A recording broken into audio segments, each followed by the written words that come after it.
Hi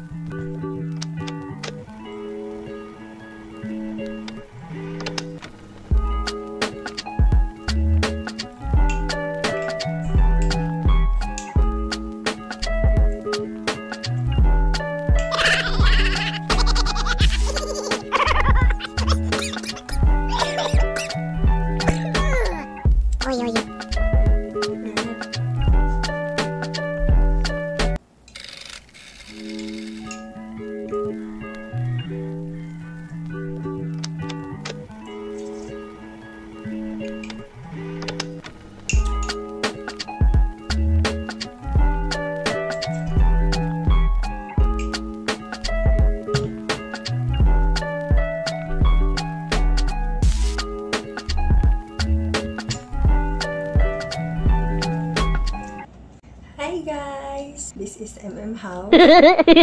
Today, nag-celebrate kami San Amon 80th anniversary sa Amazing Papers.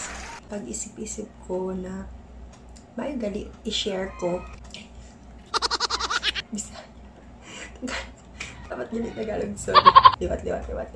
Hi guys! This is How. Today,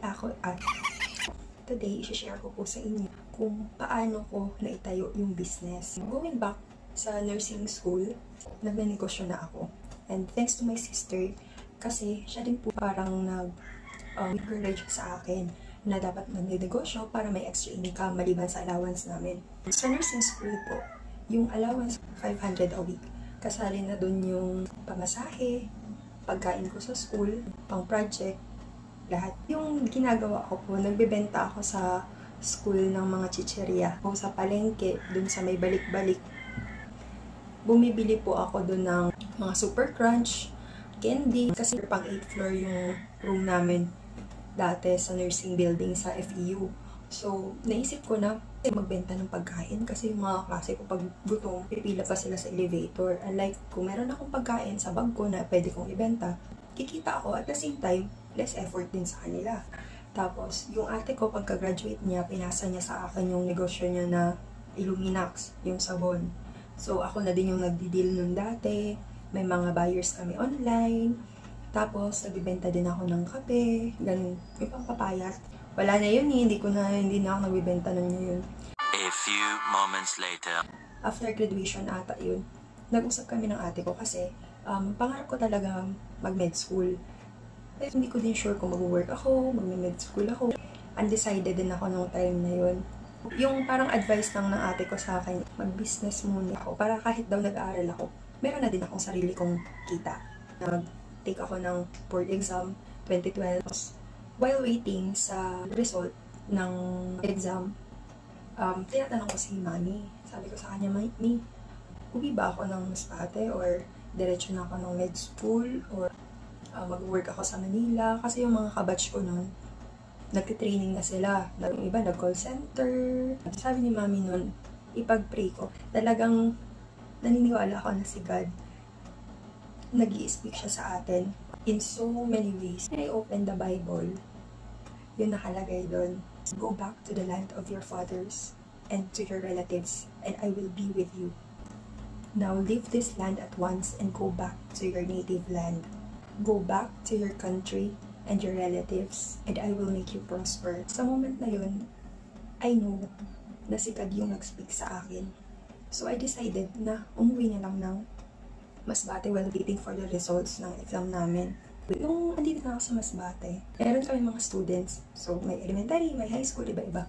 Pag magawa sila ng project, tinutulungan ko sila. From that moment, pinag-pray ko talaga. Kasi parang may something sa heart ko na parang, uy, mag-school supplies ka nga. Baka kaya mong ma-offer ng mas mura. Ganon. So, naaalala ko pa yung prayers ko nun related dun sa business na gusto kong itayo. Pinagpipray ko, Lord, ito ba talaga yung business para sa akin? Tapos, pinagpipray ko din na sana i-lead ako ni God doon sa mga suppliers and companies na alam ko mas makakamura ako.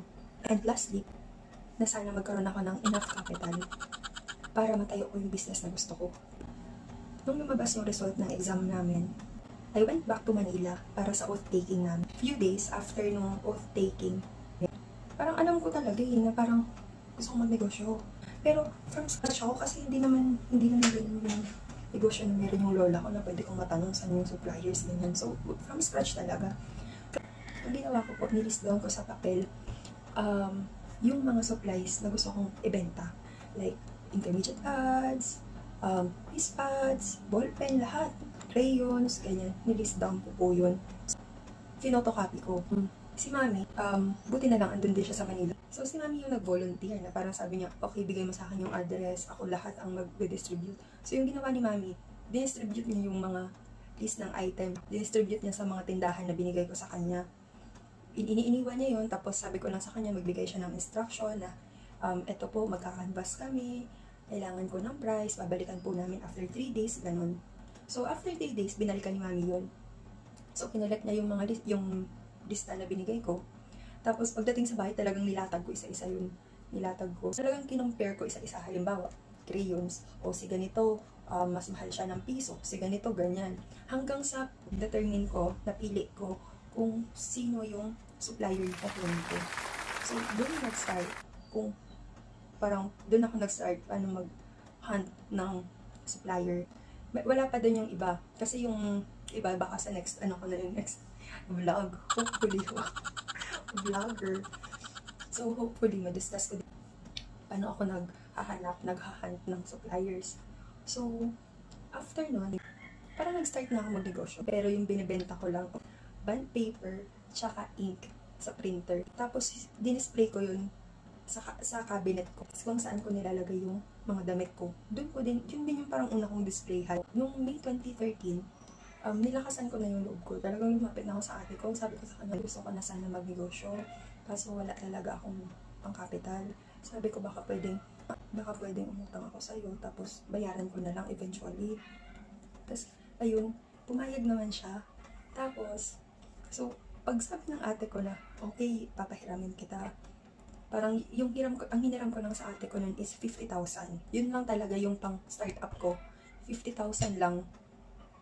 Yun, tinda lahat. So, ipapakita ko dito yung itsura ng tindahan ko na 50,000 yung capital. Dun talaga ako nag-start.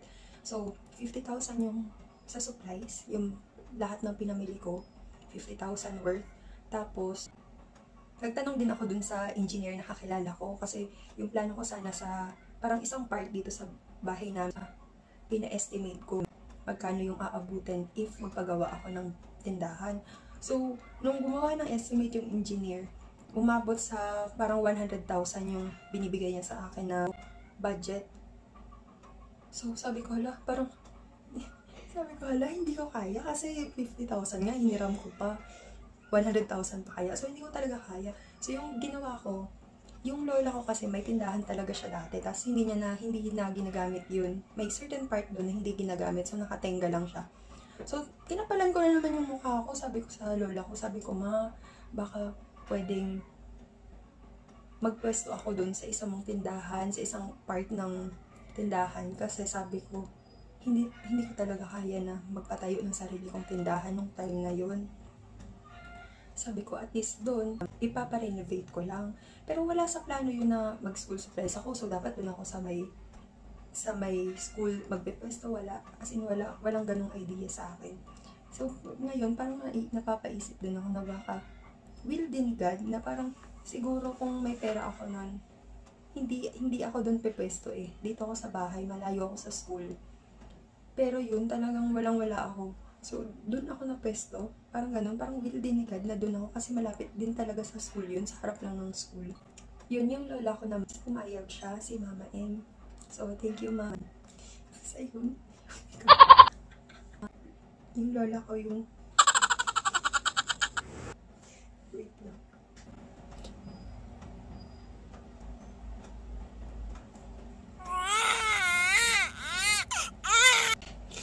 Ito na nga sinasabi ko. Wait lang. Balik. Thankful naman talaga ako. Kasi yung lola ko, hindi siya nagdalawang isip na pahiramin ako or papwestohin ako dun sa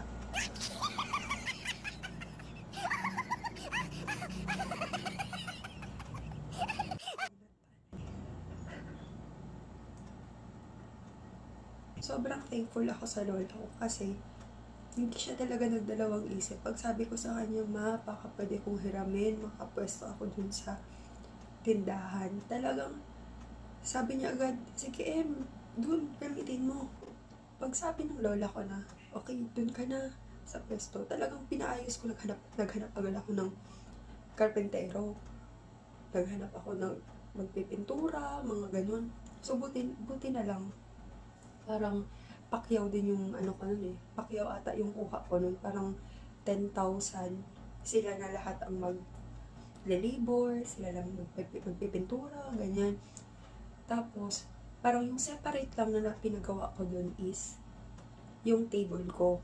Kasi talagang pinakustomize ko yung table ko. Talagang may pangalan siya. Ito. Yung inabot ng tindahan, parang 27,000. Andun na lahat materyales, labor, andun na yung andun na lahat yun. Naayos na namin yung tindahan, na nakapag-display na kami. Yung hindi namin alam kung kailan kami mag-open. Si Mami, naniniwala siya sa mga libro na nakalagay doon, kailan best day para magpagawa ng bahay, mag-open ng business. Yung pinili na 29 kasi nakalagay doon, swerte daw yung May 29, 2013 para sa pag-open ng business. Nung blessing, hindi din po ako nagpahanda kasi nagtitipid niya ako. Yung handa ko lang talaga nun ay langka. So, pag blessing, pag open ng tindahan, langka yung dala ko pagpasok ng tindahan. Kasi yung tita ko from Usamis, si Tita Angie, yun yung advice niya. So, good for the business daw yung amoy ng langka. So, yun yung in-offer ko. Tapos, yung langka na yun, in-slice namin doon sa tindahan. Tapos, yun yung pinamigay namin sa mga nag-attend ng blessings. Thankful ako kay God kasi umabot kami ng 8 years. So, 8 years na ako sa negosyo. Sa dami ng struggles. Thankful ako kasi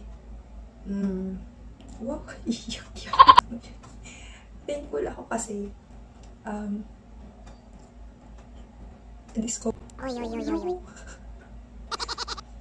thankful ako kasi na-discover ko kung ano yung mga strengths ko. And i-subscribe nyo to kasi madami po akong i-share. So, like and subscribe. Happy anniversary! Salamat!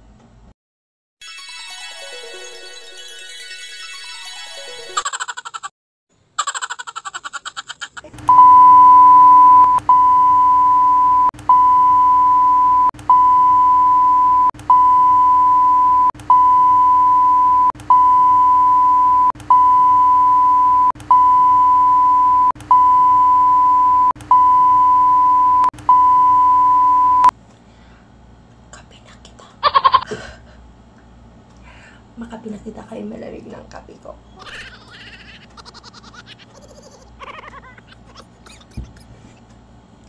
Kag makaon kita sa ginataan ni Ate Maris na mainit. Nagapamasok ang iyas ng ginataan. Sa tanan na ginataan, amo ini ang pinaka urit kay gapang pasok sinidila. Ang among ginataan, rich in hapay. Kay hapay lang ang unod tanan. Ginataan na hapay, hindi ni ginataan, kundi hapay lang din.